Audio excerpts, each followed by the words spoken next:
A group of teenagers were walking home one night, each of them staring down at their shoes but not really paying attention to much of anything. The fact was, they lived in a small town and it had been another boring day in the boring town. Things had gotten so bad that they did not even talk that much anymore, because there was not anything new to talk about. That is, until they happened to pass the town graveyard. The ringleader of their little group saw an opportunity for something interesting to happen finally, so he made a sudden turn down the dirt road that led into the graveyard.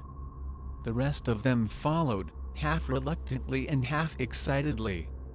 The graveyard had been founded by the mysterious first settlers of the town and was an old, spooky place full of crooked tombstones and moss-covered trees. It was definitely terrifying to be there after dark, but at least it was not boring. Picture of a scary cemetery road to illustrate the spooky story. As they passed the cemetery gate, the twisted trees started to block out most of the moonlight and it gave the air a thick, eerie look. "Ooh," said the ringleader boy in a fake ghost voice, and waving his hands in the air, who was scared. "I bet you are, Victoria?" He yelled the last word, and jumped out at a girl who had been looking around nervously. She screamed and the rest of the group laughed, mainly because they were happy it was not them that got scared. If it was not so dark out they would have seen her face turning bright red in embarrassment. "Oh, stop being so stupid," she said, trying to compose herself so everyone would stop laughing. "Who is stupid?" said the boy, smirking. "At least I am not afraid of some old piles of dirt."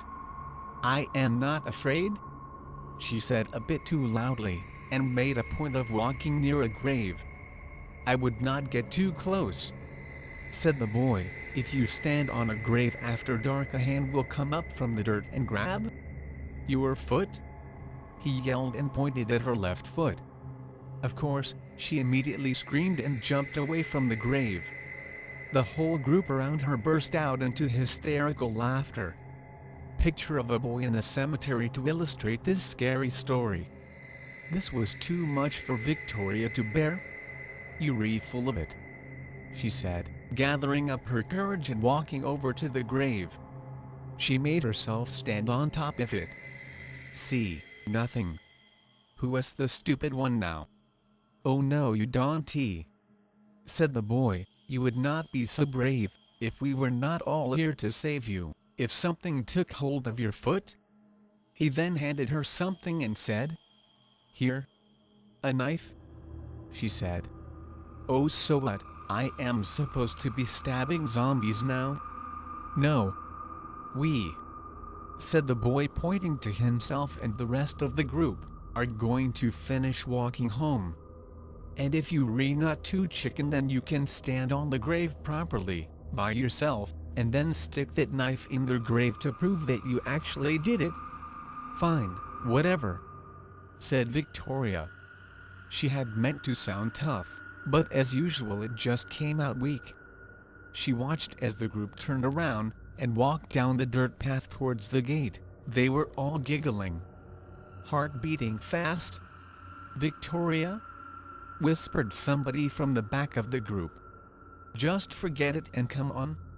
It was a girl's voice, so it was probably her friend Rikisha.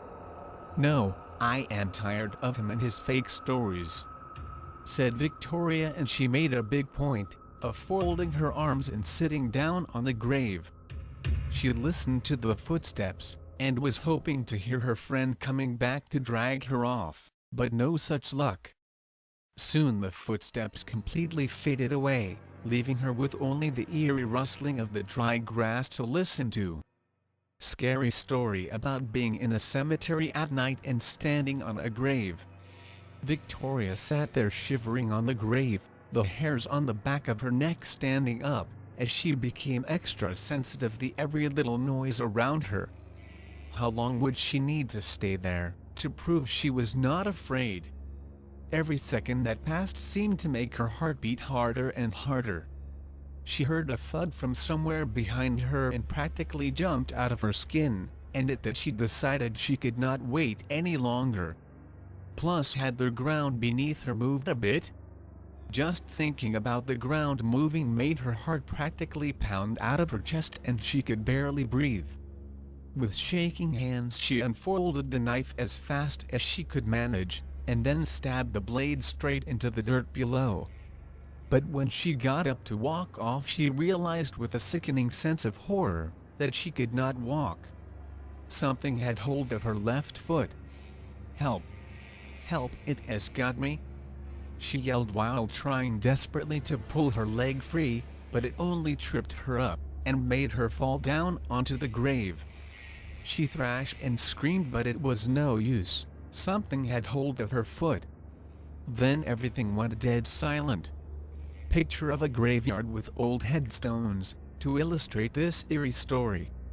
The next day at school, word got around that Victoria had not come home the night before. The kids from the group all looked at each other guiltily, then snuck out of class as soon as they got the chance. They headed to the graveyard, once again not talking, but this time for a different reason.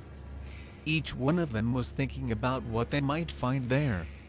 And as they walked up to the grave, their worst fears were realized. There she was in front of the tombstone, dead but with eyes open and a horror-struck look on her face. Down by her right foot was the knife, still sticking through the corner of her jeans and into the ground. You see, in her hurry to get away, she had stabbed the knife right through the corner of her jeans by her foot and into the dirt. It was not something from the grave that had gotten a hold of her, it was only the knife. She had been so scared though that she simply could not think clearly enough to set herself free and had died of terror.